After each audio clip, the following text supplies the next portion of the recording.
नमस्कार बंधुगण आपण टीवी रु न्यूज पेपर रु जानिबा पाउथे कोरोना भाइरस भयावहता देश को रेट रे बढ़ी चलछि। विश्वर अनेक देश जमिति कि इटाली हो अमेरिका हो तार स्वास्थ्य व्यवस्था को विध्वस्त करिया बसिलानी। आम देशर जनसंख्या 130 कोटी। आम स्वास्थ्य व्यवस्था अनुसार प्रति 2000 लोक गोटे मात्र डाक्तरखाना बेड आमको मिल।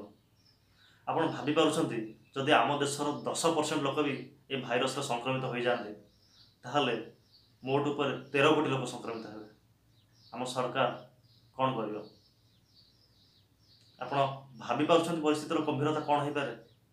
तेणुक दयाकोरी सरकार सब निर्देश को मानतु, गुजब उपर विश्वास रखतु ना, धैर्य धरतु, सब निर्देश मानि चलतु आसतु मिसिकी परिस्थितिर मुकाबला करवा।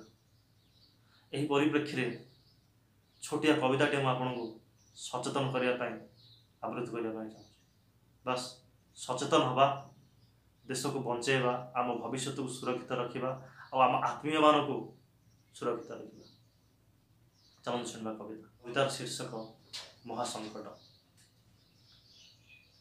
पृथ्वी सारा शबर गंध उत्कट उत्कट, पृथ्वी सारा शबर गंध उत्कट उत्कट, घोटी आसुछि महाविपत्ति संकट संकट।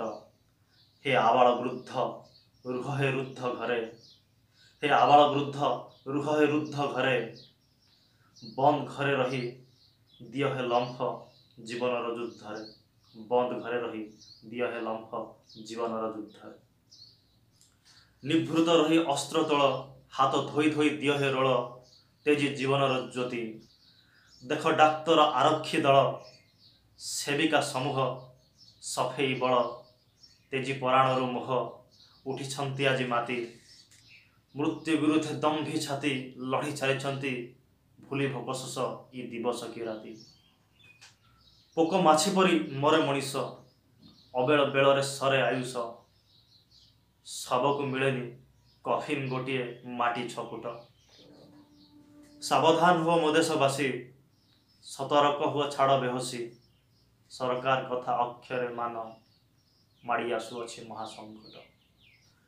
खाद्यर जदि अछि अभाव ओलिए खाओ, खाद्यर जदि अछि अभाव ओलिए खाओ, पानी पी पी बंची रुह जीवन आग, जीवन आग झड़ थमी गले पुणी आसीबो सुनेली पाग।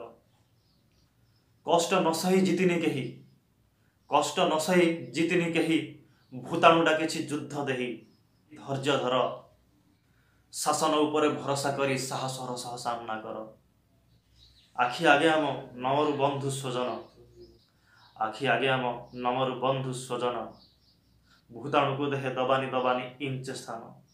एकजुट होई नियम मानिबा रोकिबा संक्रमण, एकजुट होई नियम मानिबा रोकिबा संक्रमण।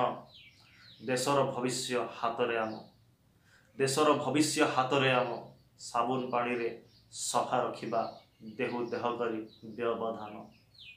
कातरी उठुछि महिमंडल, कातरी उठुछि महिमंडल, पृथ्वीटा सारा क्रंदरल विकट विकट।